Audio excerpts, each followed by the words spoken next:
Delegation from the city of Portland, and I've got a Sue and Kate who are coming to speak to us. So if you come up to the table, please.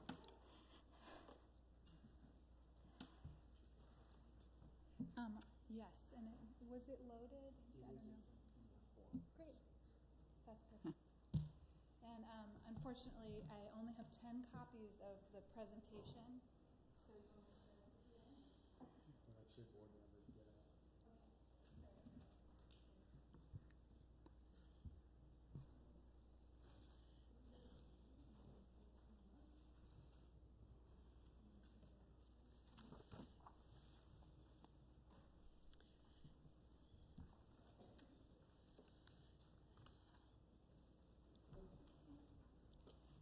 And if you can give your full names and which Right. bureau you're with. Sure. I'm Sue O'Halloran, and my company is Kohler Myers O'Halloran, Inc. We're a real estate company. We're in Gresham, but for many, many years we have represented the city of Portland, and in particular the Bureau of Environmental Services in their acquisition either of property or conservation easements in regard to watersheds, Johnson Creek, water quality. So I'm here actually representing the city in the broader sense of how if we have an opportunity to further discuss this, we would be discussing it with you, and had an opportunity to email back and forth many times with Pat. And so here tonight is actually Kate, and Kate's going to introduce herself and her background, but she is actually the City of Portland representative from the Bureau of Environmental Services. So we're going to have Kate start this all off. Great, thanks so much. Thanks for having us. Again, my name is Kate Carone. Sorry, you have to turn around to see the presentation. I work for, as Sue said, I work for the City of Portland's Bureau of Environmental Services, which, as you all probably know, is the city's sewer and stormwater utility. And there I work on what's called the East Side Watersheds Team. Used to be called the Johnson Creek Team. A lot of my work is focused on restoring Johnson Creek for salmon and also reducing flooding impacts for the communities that live along the creek. So I'm here to talk about a property that you're probably familiar with. It's owned by David Douglas School District. It is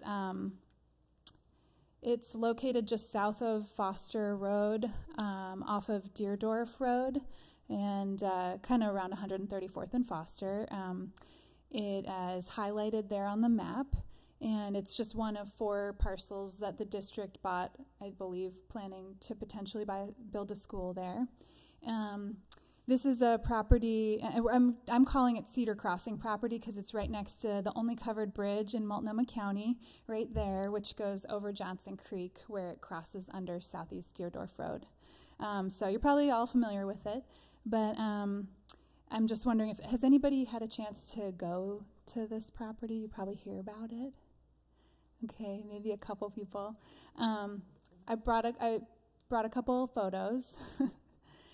Just to give you some context. It's a really pretty property. It's just such a nice reprieve from the city. It's sometimes hard to believe that you're, still within city boundaries. It is an alder floodplain forest right now. And right on the lower left photo, you can see the covered bridge looking from the property. So it's right there, right next to the bridge. Johnson Creek winds along the edge of the property, and that's there in the big photo. And I've seen beaver and deer there. So a little more context. Because of these natural resources and its proximity to Johnson Creek, a lot of the property, you can't really see it in the map on the left, but everything that's green, most of what's green, is in the protection zone, which is, the zoning overlay, and then most of the rest is in conservation zoning. And protection zoning is fairly restrictive, very hard to do anything other than like maybe build a trail that isn't paved down there. So, and then about half the property is also in the 100-year floodplain. That's the map on the right. And 100-year floodplain's kind of a misleading, it's a complicated term, as we've learned from Sandy and Harvey and all the other storms we've been having. When you're in a 100-year floodplain, it means you have a 1% chance or greater of being flooded in any given year. So when we say 100-year floodplain, some people or some properties in the 100-year floodplain might actually flood once every 10 years, or be likely to flood once every, 25 years. So just some context for that. So speaking of flooding, in December 2015, we had the highest recorded flood on Johnson Creek since 1940, or 1941. And it was about a 25-year flood event. And this property, these are pictures of the Deerdorf property. Most of the property was flooded, completely flooded. So it's probably in the 25-year floodplain.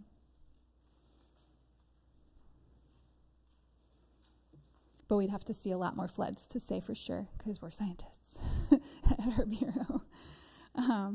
So an overview of the reason I'm coming here today to you is because the BES has been kind of eyeing restoration opportunities in this area since 2001, when we developed the Johnson Creek Restoration Plan. And really it was the natural resources and also the lack of, people haven't built down next to the creek. This is one stretch where we haven't built houses right next to the creek. So there's opportunity for restoration. So right now we're working just to the west of Southeast Deerdorf Road in that yellow outlined area. We're working on what we're optimistically calling phase 1 of the Cedar Crossing Restoration Project. It kind of implies there might be a phase 2, but we made this plan back in 2001. It's taken us a while to get there. Things take time. Right now we're doing design for the habitat and floodplain restoration on phase 1 and planning to go to construction in 2020. And the benefits of that project and potentially restoration on the David Douglas property and beyond would be to reduce flood impacts, restore salmon habitat, and improve water quality. And so the David Douglas property, looking to the east of the bridge of Deerdorf Road, would be part of a theoretical phase 2, but the city doesn't own many of the properties down there, and we're sort of in that process of seeing if property owners are willing to work with us or sell to us. So this is my last slide, and it is a little bit of it's a vision for what we might do down on the property, the school district property and adjacent properties. So these are my blobs, my blue blobs. The big issue, before I dive into what those blue blobs mean, is the big issue here that we're trying to fix or address with restoration is that in the 1930s, we put people back to work through the Works Progress Administration, and one of the projects in the Portland area was to fix flooding on Johnson Creek. We've had many floods since then. In some places, the work that was done made flooding much worse. So the work that was done in a lot of places was the creek got straightened, and that natural, sinuosity was removed. And then the creek got lined with rock, which is beautiful, really good craftsmanship, but it shoots the water downstream. It's, it's reduced all of the in-stream complexity that salmon and other wildlife need to survive in the stream. And, it actually increases erosion by just really increasing the velocity of the water. And it also, those walls that got built up disconnected the creek from its natural floodplain where it would have sort of spilled out in high events. And so this is an area where we can reconnect the creek to its natural floodplain without damage to private property. It's, it's a wetland forest similar to what would have been there before human well, I don't know, lots of development. So the kinds of things that we might do is there's a really cool historic creek meander to the north of the creek. We would, by removing the yellow indicates where we might remove WPA rock wall to allow, when the creek gets high, for it to spill over into those areas rather than spilling over into, say, that home just downstream of the covered bridge with the pool, which, I've seen their pool fill up with creek water before. So not that it would be a benefit just for them, it would be for anyone downstream. So removing the wall would connect it to backwater areas where the water, could act as a bathtub basically and fill up until the creek goes back down and then slowly filter back into the creek. And then we would add other habitat like downed logs to the floodplain area that, would have been there naturally, but we took them all out over time and milled them and did other stuff with them. And there's also some old pipes out there. We'd plant native conifer trees. I'd be happy to answer any questions that you might have about this idea.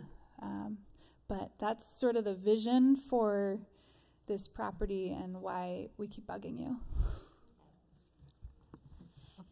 So when you were looking at that last slide, it's the lower bubble that is the David Douglas School District, and you own that particular parcel, which is known as Tax Lot 100, and then you own the rest of the properties that are further down from there. So we're only really here discussing that one particular parcel, which is Tax Lot 1, which is adjacent then to Johnson Creek. So in some prior discussions where you might be thinking about selling the rest of the property, this upper property, which is less, because of the P zone protected, less able to be developed, is actually a parcel that can be used for density transfer. So one of the proposals that we wanted to make to you is to consider that bubble, the lower bubble there, at least that's a good descriptor for it, as a conservation easement, which means that you still own the property, but there's a conservation easement, and the management then would be under the City of Portland as well as the restoration. So the management would be in eternity. So if indeed later on the properties do sell for future development, there's actually an asset that a homeowners association wouldn't have to maintain that part of the property. So that's been part of the proposal that we wanted to bring to the board to have some consideration. We estimate that that area is probably around 2.25, 2.35 acres, but because it's so dense, it would actually take a survey for us all to be able to really define it. But overall, looking at that particular area, that is the P zone associated with the creek, it is around 100,000 square feet, which is basically a little less than 2.5 acres. So process with the city is, city pays for surveys, city will pay for an appraisal, and that's kind of the beginning process. But it really would be whether this board has an interest in the possibility of putting this into a conservation easement for the benefits that Kate has just described for you, sorry. So briefly, that's what we're here to bring to your attention and answer any questions that we can. Is there any questions on this side? Well, I guess having been a homeowner and a resident in this area for 37 years and owned one home fairly close to Johnson Creek, now a little bit further up Mount Scott, but you said one of the goals was increased salmon habitat. And I don't mean to, I guess this, you've come today and you've come to hear us out.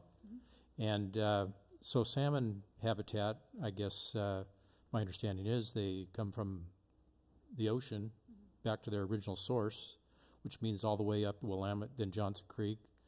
They got to pass by 92nd and Flavel. Until the city does something about the homeless situation on 92nd and Flavel, no fish are going to be going up past 92nd and Flavel. So I think you can cross that one off as far as a goal. Yeah, we are really concerned, obviously, of the impact on natural resources of people camping outside near the creek. But we continue to see salmon. It's unbelievable. All the barriers that we've thrown up in front of them, I don't know, they're kind of like, they're really resilient. And there's a creek just to the left of Deerdorf Road there. Deerdorf Creek, it's a tiny creek. It's also kind of, low water in the summer. But we've seen Chinook, cutthroat, steelhead, rainbow trout in that tiny creek every year that we've checked. And we've seen, not just like one, but maybe 5 or more, which seems hard to believe, but hopefully they're just passing through 92nd really fast. Yeah. So I want to add to the question. I actually also chair the Friends of Leech Botanical Garden, which also borders Johnson Creek. And as chair of that particular organization, we do see salmon in Johnson Creek and the vicinity of Leech Botanical Garden on a regular basis as well. Okay. Well, that's good to know. I know you're not proposing probably that these salmon that you're seeing be eaten, but I certainly wouldn't want to eat any. Anyway, I guess I applaud the efforts to do things to make it more enjoyable by the community, and that's, I guess, what ultimately this is going to be. But as a school board, we would have to discuss the impact, what it might mean for future possibilities for us in terms of what's left over after the easement. Did you say it was about 2.5 acres that would be? This particular tax lot is, as I recall, 4.69 acres. So we're talking about a portion of the property that is the Pease protected zone, which actually isn't, because of the constraints on protected under City of Portland Development Code. What it is a benefit for development of the rest of the property is it gives you what's called density transfer, where because you have open space, you can do a little higher density on the other parcels. So because this is P zone, it still would not be something that would be likely to be actually developed in this portion of that particular tax lot. Do you have a question, Kyle? Question or maybe observation, but certainly the most attractive aspect for this proposal for us is that population or that density transfer, right? I mean, you look at the property that's left and what we could build without it versus what we could build with a density transfer. Fantastic, right? So my question's a little bit counter to that, but why an easement? Why not just purchase the property that you need outright? Well, the city would be willing to purchase the property outright from you. And I think at some time in the past we've had those discussions. But when you at some point, is my understanding, that there was a developer looking at the site, that there was a possibility to maybe get one house down there at really the southeast corner, but also it gave that density transfer where they could get additional lots on all of the other parcels that you own. So from the city's perspective, and I say we because I've worked with them for a long time, we think this is an important piece really in regard to Johnson Creek and habitat and restoration, that we're willing to really consider what the school district is most interested in doing. So, yeah, I have a question, and I'm ignorant about these things, so I apologize. And this property was clearly bought way before I was on the board. Yeah. So, if you're able to remove those WPA stone bridge walls, does that change then the 100-year floodplain? Does that change what the map looks like?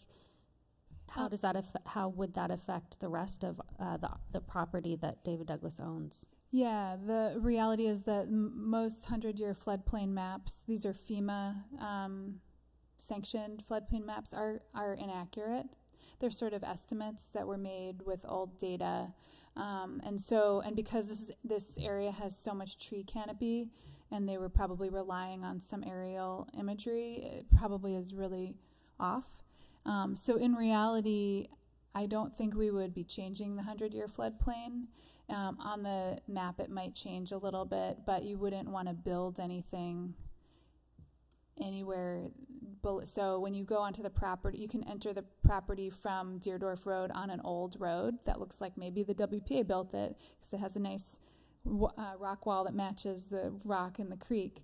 When you go on that road, you're up above what's clearly an area that gets inundated pretty regularly by the creek. So anything that's down below that road is probably already in the floodplain. And once the developer went through their due diligence, I think it would become apparent. But yeah, no, that's a great question. Sometimes some projects, the smaller projects, we don't remap.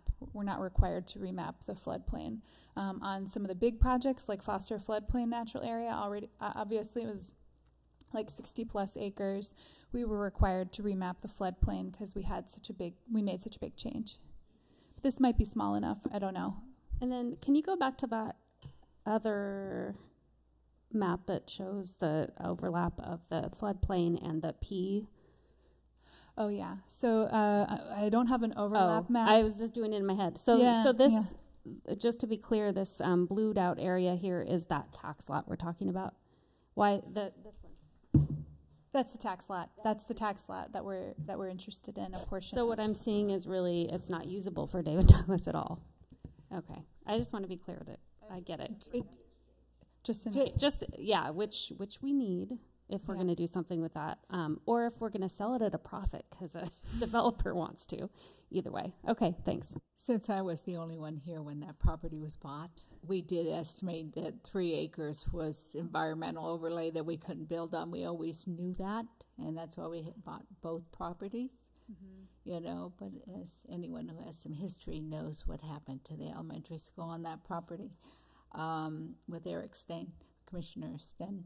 So we have kind of conveyed that you could have a temporary easement along the property so you could start your work. Well, a temporary easement allows us to do some work, but it doesn't really, in the longer view, it doesn't really allow for really the kind of restoration and the management of the area to ensure that it remains really viable. And certainly Kate's more expert at that than I am. But if the only possibility was temporary, we would discuss that. But our experience over the years, and I've been working with the City of Portland and these projects since 1997, really the experience over the years, it's the longer term management that actually really achieves the goals. Well, given I understand about transferring of density, we did have a developer looking at that, but that was prior to the city changing its zoning from 10,000 square feet to 20,000 square feet, and it didn't pencil out at 10,000 square feet, according to them, unless they got the property real cheap. So I'm not sure how valuable transferring the density will be at this time.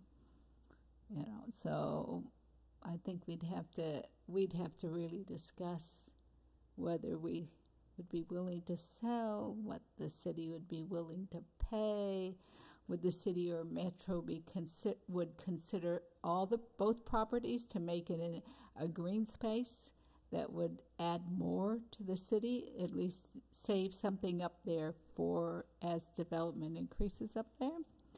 So it might be something to throw out and talk with Commissioner Fritz about parks and Metro about parks and making it a very lovely park up there. So right now, what we're working with is the Bureau of Environmental Services. And so Bureau of Environmental Services really is about the natural environment. So parks is a whole different category. And actually, Councilor Nick Fish will be now taking over Parks and Recreation.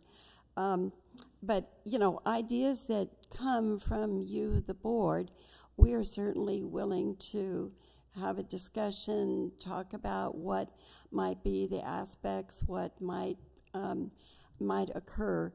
But right now it is the Bureau of Environmental Services and actually restoration in regard to the habitat and the creek. So parks would be a whole nother conversation, not to say that we couldn't have it if that's a direction that you would like us to explore. Christine? I have just a couple questions. First one, on the map on the left, the purple conservation zone, which is covering the bottom half of our property, what does that mean? Well, I don't work at the Bureau of Development Services, so I'm going to give you a bureaucratic answer, is that I'm not an expert in the zoning. Mm-hmm. It is